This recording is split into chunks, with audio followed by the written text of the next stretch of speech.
നമസ്കാരം. ഉംറ തീർത്ഥാടകർക്ക് ആശ്വാസമേകി ഒരു വർഷത്തെ കാലാവധിയുള്ള പുതിയ മൾട്ടിപ്പിൾ എൻട്രി ഉംറ വിസകൾ സൗദി അറേബ്യ അനുവദിച്ചു തുടങ്ങി.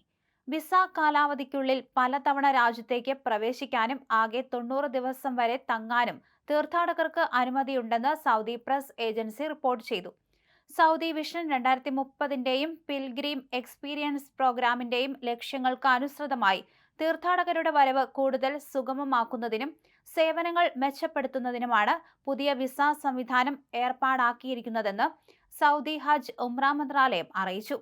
പുതിയ നിബന്ധനകൾ അനുസരിച്ച് ഒരു വർഷത്തെ വിസ കാലാവധിക്കുള്ളിൽ തന്നെ രാജ്യത്ത് പലതവണ സന്ദർശനം നടത്താൻ സാധിക്കും. എന്നാൽ ഈ സന്ദർശനങ്ങളിലെല്ലാം കൂടി തങ്ങുന്ന ആകെ ദിവസങ്ങളുടെ എണ്ണം 90 ദിവസത്തിൽ കവിയാൻ പാടില്ല.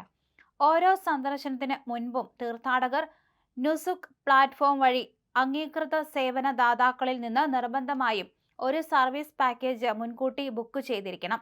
പാക്കേജിന്റെ കാലാവധി വിസയിൽ ബാക്കിയുള്ള ദിവസങ്ങളുടെ എണ്ണത്തേക്കാൾ കൂടാൻ പാടില്ലെന്ന് മന്ത്രാലയം വ്യക്തമാക്കുന്നുണ്ട്.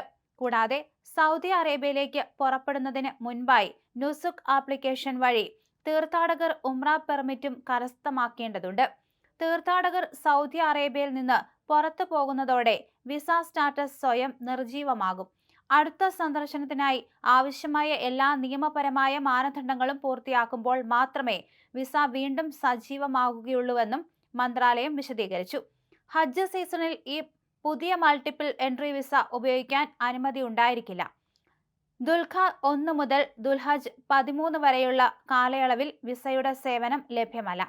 തീർത്ഥാടകർക്ക് യാത്രകൾ ആസൂത്രണം ചെയ്യുന്നതിൽ കൂടുതൽ വഴക്കവും സൗകര്യവും നൽകാൻ പുതിയ തീരുമാനത്തിലൂടെ സാധിക്കുമെന്ന് അധികൃതർ വിലയിരുത്തുന്നു.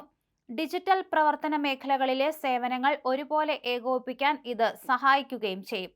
ലോകത്തെമ്പാടുമുള്ള ദശലക്ഷക്കണക്കിന് തീർത്ഥാടകർക്ക് കൂടുതൽ എളുപ്പത്തിലും സുഗമമായും വിശുദ്ധ മണ്ണിലേക്ക് എത്തുന്നതിനുള്ള അവസരമാണ് പുതിയ സംവിധാനത്തിലൂടെ യാഥാർത്ഥ്യമാകുന്നത്.